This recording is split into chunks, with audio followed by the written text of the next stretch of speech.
was like, my mom had put perm in my head. I'm so serious. When we read A Doll's House, I remember this. I don't remember who A Doll's House was written by, but it's a white author. But I remember reading A Doll's House, and it's essentially about this white woman who feels like she is a. I want to say Epson. Yeah, exactly. Yeah. So, and I actually, to be honest, at the time I read it, I kind of enjoyed it. I thought it was okay. Yeah, it's alright. Yeah, it's okay. But it's alright. We were reading A Doll's House, and I remember everyone was like, oh my gosh, it's such a great feminist text, and like this woman is, choosing herself over being oppressed by this home and this family. Like, she even leaves her kids. She sure did. She was like, I got the balance. I'm out here. I'm done with this. Gotta go. And so it's interesting because we read A Doll's House, and it's so funny, like, what you remember in life. And then we read Beloved directly afterwards. What? Yes. And it's interesting. I'm serious. And so it was interesting because that sense of, like, care and empathy and, like, the womanness of, like, we care because we're all of that was out the window. It was like, this woman killed, like, you're killing your child, and it didn't matter what the rationale was. It was like, oh, this is not a feminist text. Yep. And I was like, hold up. I was like, y'all was just on the bandwagon when she left her she was ready to go and got out there. And so I think that for me, though, what it symbolized in a larger way was, like, the ways in which I think that, like, there's a kind of, like, white performance of, like, care, but when it comes to whiteness.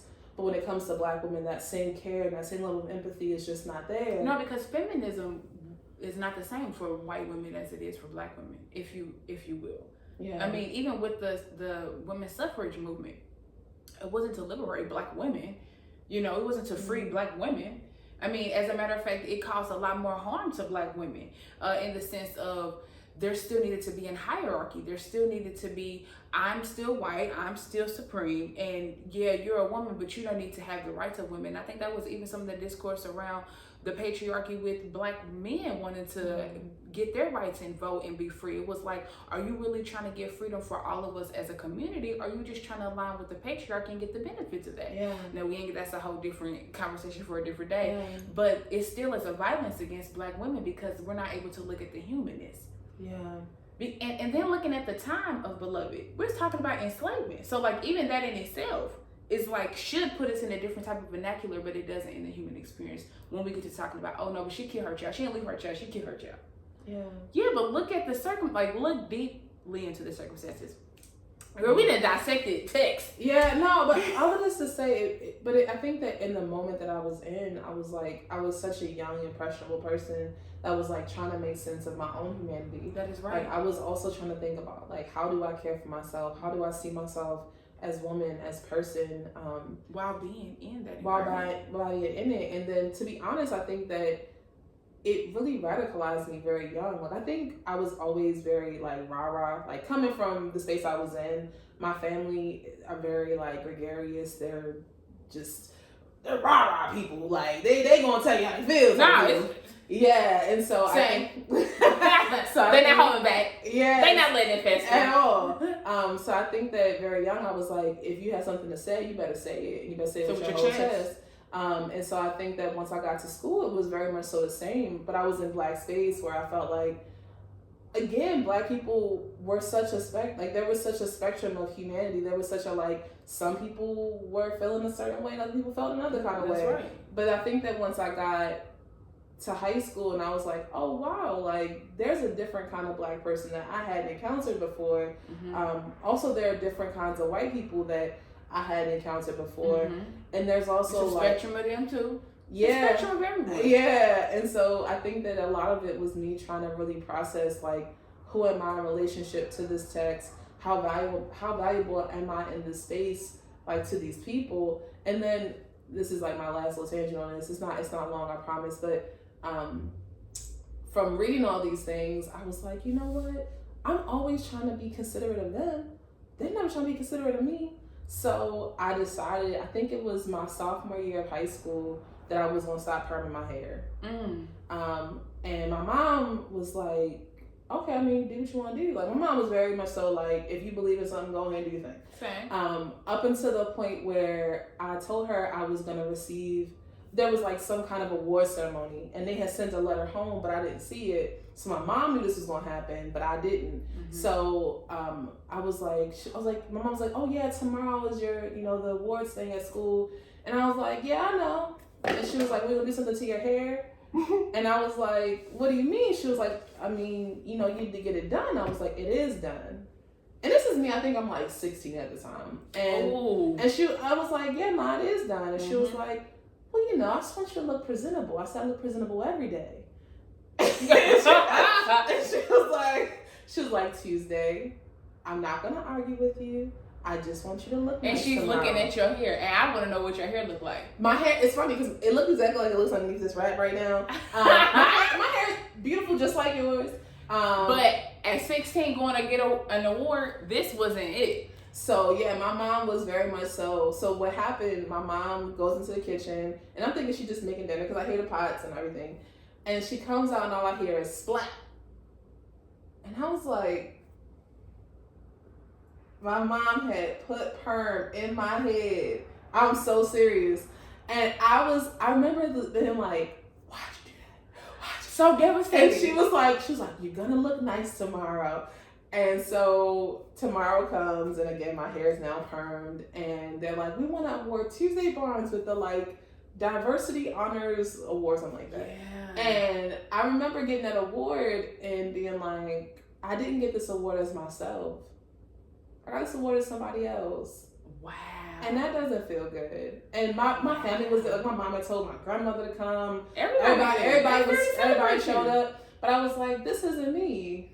And so I think, again, like whether it was the experiences in the classroom of being in, kind of in white space and having to really think about who I am as a person, or it was like just, the rah-rah of like being lifted in white spaces as some kind of like, you are a token, like you are an example. Yeah, like, and I was like, I don't really like how this feels. So I think that I really had to, and still am in process of like being in alignment with myself and really trying to figure out like, what does that voice sound like? Yeah. So yeah. I haven't decided, but as I am hearing you speak, it really is touching so much on my research, which is sifting, the mental sifter. And like these experiences that made up of your sifter are important to how you move throughout the world, but it also is really important in how you create your own understanding, meaning making, sense making. And it is really valuable for me to like take note of that, because as I asked you about your research, it's not really about just researching spaces and things that like can help us, progress. All of that is lovely, but your research isn't aside from you. It is together. To me. Would you agree? Oh, 1,000%. And I think that it moves us into the next portion of this is how do you, if you have an intersectionality with the research or what you do with your creativity? Yeah. Is there intersectionality in there? 1,000%. So, in terms of, there is the kind of academic research that I do that I really enjoy, but I think that there's been recently kind of like a marriage in between the things that I do outside of the academy and things I do inside the academy, and just having more harmony in my life. And I think that when I talked about flow earlier, it's kind of a part of that. Like, I want my life to flow. Like, I want every part of it to make sense, and I'll be like, okay, well, I'm this person over here, and then I'm this person over there. It's like, that's exhausting. It's a lot of energy. I prefer to just, again, have a flow where I'm like, yeah, this is how I exist here, and that's also how I exist there, and it makes sense. And so I think that's not easy to develop, not all the time. I think that it felt like more work to have them apart. Like, it felt like more work to be like, oh, this is my academic self, and then this is my, and I'm like, no, when I say that, yes, it is exhausting to be these different people in these spaces, and not that you're different, but that it just requires something different instead of being like, this is how I show up, part this, you get all of this. and it's easier. What I mean is that along the journey, I'm talking about getting to that decision. Like getting to that point. Because for some people, I have good friends who are like, why was it ever separate? Like I have friends that are like literally right now that are like doing things and they're like, it should have never been separate in the first place. How did it get separate? But for me, even learning, it's been like, well, I have started to discover different things about myself that I realized were showing up more in other spaces than they were in spaces that maybe I predominantly occupy. I say that to say that like the creative part of me and the communicative part of me and the parts of me that are researchers, the parts of me that ask these questions are naturally marrying one another because I've just let the rest fall off. And so people are like, oh, you do that, and you do this, and if you know, you're gonna get me regardless, but it's instead of me trying to be like, okay, well, this is me in this space, this is just me in general. It is less work, but to get to that decision isn't always the easy part. Yeah, not at all. I think that a lot of it is learning ourselves. So it's like, I think that sometimes we go through different kind of processes and we think, oh my gosh, like, have I arrived yet? Like, have I arrived? Am I? And I think that for me, I'm like, I'm really grateful for where I am. Like, I understand that, like, I'm constantly in a state of evolving. I'll ask a different question today than I asked yesterday because I read something, and I'm so grateful that, like, somebody, I was talking to a homegirl, and I was like, you know, there are moments where, actually, I was reading Baldwin, and and there's a moment, because I was applying to a conference, and the conference is all around James Baldwin and celebrating James Baldwin. Love Baldwin. Yeah, so there's a quote, and this is me paraphrasing, but it's to the extent of like, you think that your pain is like really big, and this is astronomical. Like, yeah, you think your pain is like unprecedented in the history of the world. That's right. And then you read, and I think that that's kind of what's been a thing in my life. It's like, oh my gosh, like, I can't believe this thing happened to me. I can't believe I was embarrassed at this. Oh my gosh, this person broke my heart. And then you open the book and you're like, oh, Toni Morrison wrote that, what, 30, 40, 50 years? Oh, okay. Yep. So I'm late to the party. And so I think it's that, right? It's like, I think it's kind of growing out of an obsession with the self.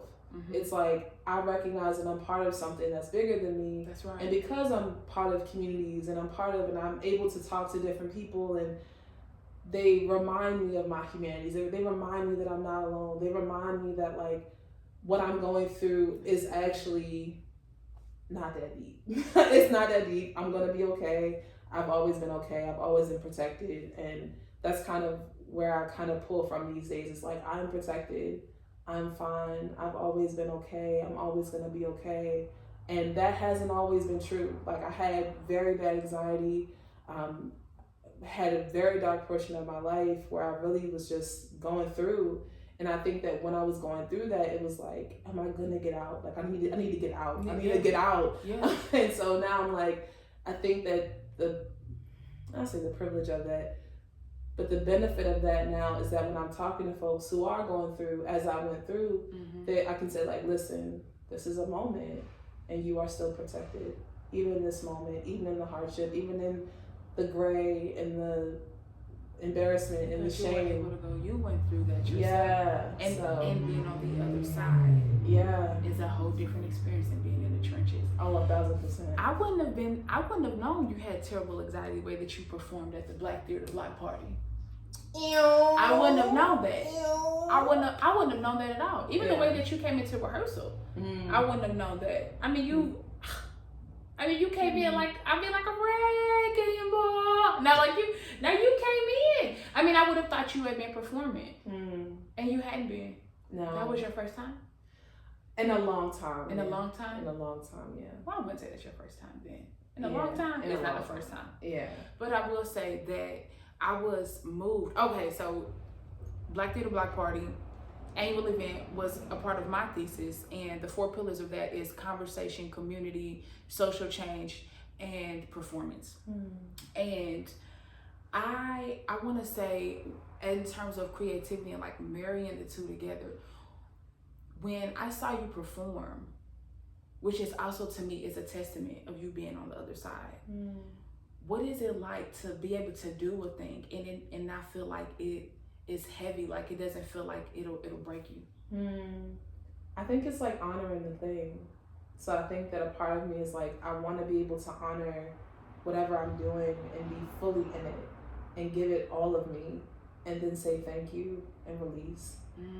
You know, and I think that that's also been my journey just with my own mental health. There have been times where I'm like, I really don't like how I'm showing up in the world.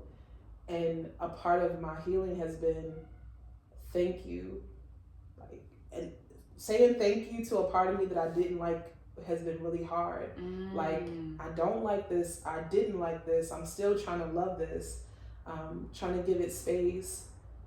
And now I release. Because I think that sometimes, particularly with hurt, there is a tendency to want to like keep it. Like there's I don't know why hurt is just like it's your mind, right? Like you mine, I'm not, this is me, I'm keeping it to my chest. I think a part of it and a part of what's so liberating about doing theater work is that it gives me the space to release. I'm like, this now does not belong to me anymore. Like someone else gets to feel and gets to experience it and hopefully gets to heal through it. And so when I write, even there are moments where I feel like I'm not necessarily even channeling all of my own experiences. It feels like there's just kind of like a spirit or something that is like guiding me, and I'm just like, okay, this is what I'm writing. And I think even with the piece that I performed, there were parts of it that I had personally experienced. And there were other parts that just were not me. But I was very grateful to be able to say, you know what, this may be helpful for someone else, or this may just be something that I need to release that doesn't belong to me anymore. Did you know that your piece, people were talking about your piece. They were fascinated with the singing. They were fascinated with your ability to be grounded in the piece, and then the way that you decided to close it. It was impactful. It was. I don't know if you knew that. Did you know that? I didn't know that. Yes. You know what's funny? The singing actually happened the day of. So my mom she thinks she low-key my acting coach. She thinks, she really do. She really thinks she said, are you going out there? Okay, let me tell you what you need to do. No, for real though. That's really her. And my mom has been instrumental in my, like, she's just been an incredible mom. But I think that the day of, I was doing the piece, I was just practicing it. I got there a little early. Come on, rehearse. I had been rehearsing before, but I was like, I want to feel the space. Like, I want to feel like, what's the energy here? How can I pull from it? And so I remember my mom was like, there's something that's just, you need something in the beginning. And I'm just like, sis, I'm good. I didn't wrote it, it's written, it's memorized. I ain't adding nothing to it. You won't get what I got.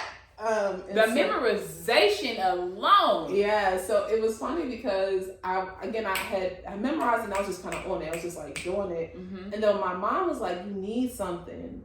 And I'm like, they have a way of doing that. They have a way of doing that. My mom is, she's like, there's something going on. I don't know quite what it is. I don't know if you need to take something, but this something. And it irritates me in the beginning. Oh, I'm very much irritated, but I do go down and figure out what that thing is, because they know. Yeah. They do know. And the thing I really appreciate is that I'm very much so, I think, sometimes in a logic space when I'm in the academy. Like there is this is how it goes. It's set up that way. Yeah, but I think that one thing I love about theater, and one thing I love about the space you created, was that it was about the lived. It was like, how do you feel in your body, right? Like how do you tap into that kind of knowledge? That's a knowing as well.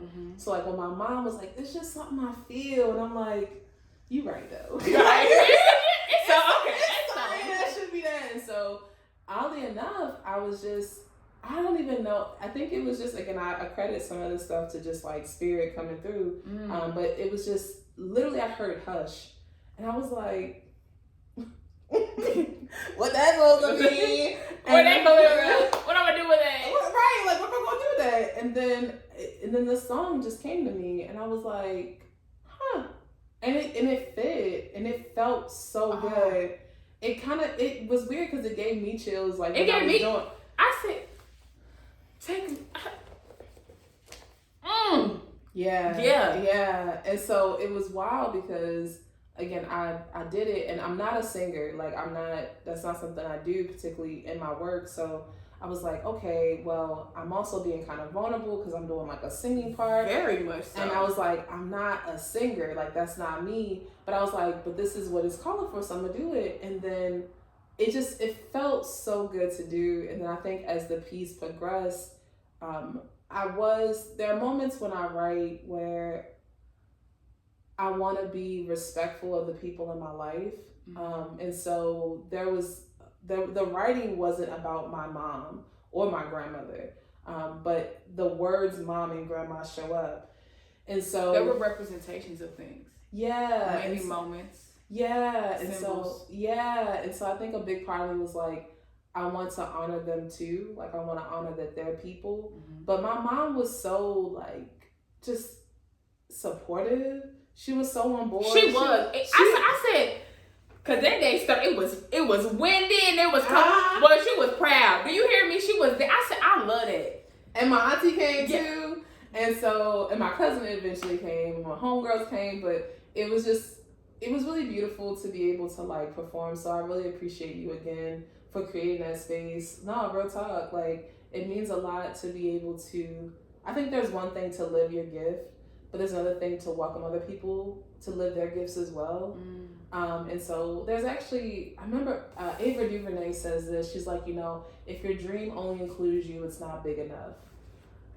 And so I think about that a lot, even in my own life. I'm like, if my dream is only like my ideas and how I see it and how I do it, it's not big enough. I'm not making space for everybody else's gifts because that's what makes it dynamic. And so even being able to see the other performers, and I was like, oh, like I haven't been around actors in a while. Like I haven't been around other people just in their groove, and it inspired me. I was like, oh, I want to get back in my writing bag. I want to get back in. That's like, I miss this part of myself. Wow. So yeah, I'll say I'm always blown away at when I see people doing their thing. I'm just like, I'm inspired to be able to create a space where people want to do their thing. They take their craft seriously. I think that even if there were some first timers, I mean, it was a plethora, a range of talent and skill and arrangement at BTBP that even caught me off guard. I'm always so fascinated with the ways that we can bring it to community. Like, how can we use this art form not only as something that's inside the institution, and that's cool, right? But that still feels very gated. It still feels like, well, if you don't have this dollar sign, if you're not exposed to this literature, you need to have this canon to understand it. But there's something very special and original about our work and our stories that are going to connect to us in a way that is going to be bigger than that moment. Like, how can we start to take those things and it go outside of BTPP and we have those conversations, and we have conversations that maybe we weren't going to have unless we saw it on stage, because there is a separation. There's a separation between the art and ourselves that still in the separation is a commonality in the middle. And to me, that is the beauty of being able to create and being able to honor the art. So I am grateful that you were able to be in this space and be yourself and surrender. There's a surrendering that happens when we're performing. And that in itself is beautiful to be able to witness and be a part of and allow yourself to do. So thank you for that. Thank you. Yeah. That was genius. Like, literally, I think I was like, oh, like, yeah, in public space, like, for folks to be able, not even for folks, but for Black folks, to be able to come out and be a part of it and, like, see it and touch it and, like, interact, like, people to people. Yeah. And so it's funny because I think that, like, well, I don't know, we met in a very, like, so it's funny because I was like, we met in a Lyft, and I was like, I was your Lyft driver, and I was just yapping, and we were talking. And so it's funny because I think that there's so much, that intersection, like, in our work with like trying to bring community to publics and trying to bring, and really, I would say, like, break barriers to access.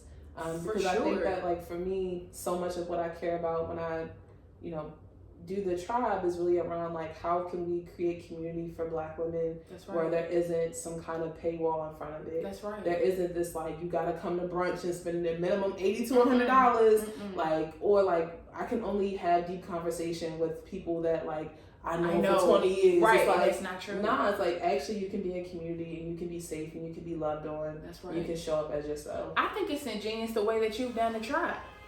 Oh, it is. Oh, no, we talk about you now. Okay, all right. Hold on, let's stay on you for a second.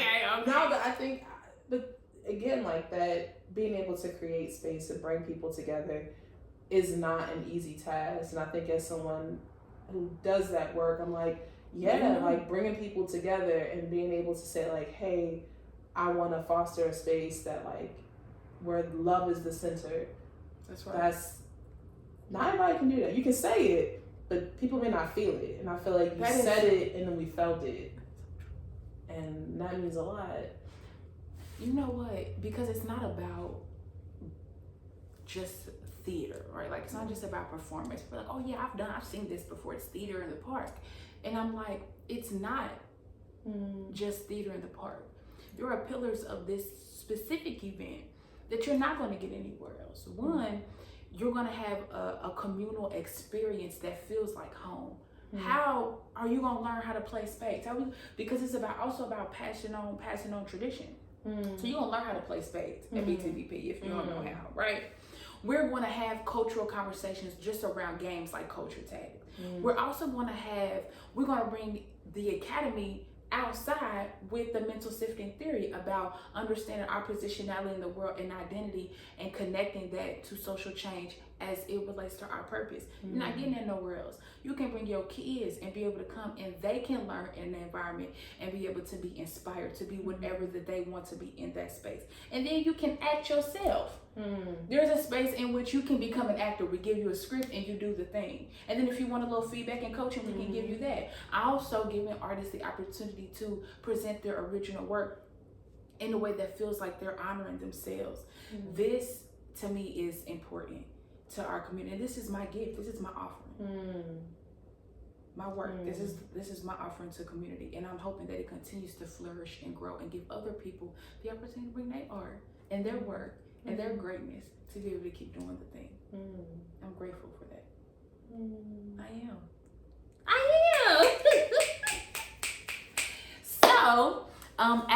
So let me tell you. Okay, so this is her thing. Okay, so I'm gonna see if you're gonna bring something that's your bag. When we at the tribe and we doing tribe teams, there is a thing that you at the end, which is like our affirmation circle. And so you give us, and I'm not gonna, because there's a very sacred space, but you give us instruction and we do a thing. And I am offering, would you like to do a thing in this space? I would love to. Okay. Not one that I'm authoring. Okay. No. If you have something that you want to offer. Okay. If not, I can come up with something on the slide because I'm good with that too. But if you have something that you want to give, something that you want to seal us up with. Okay. I will leave that for you as well. But if not, I have something that can seal us up with. Can we do both? Yeah. Okay.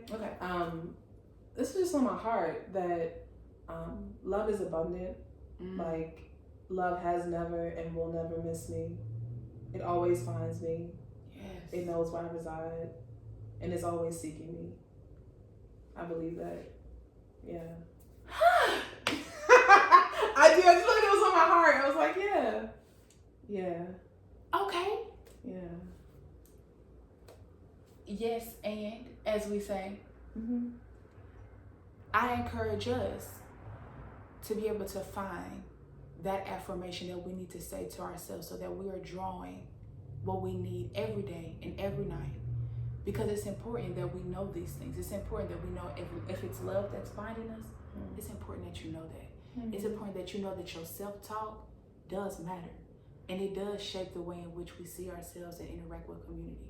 I'm grateful for you. And thank you for spending time with me. What we gonna talk about today? Time Talker.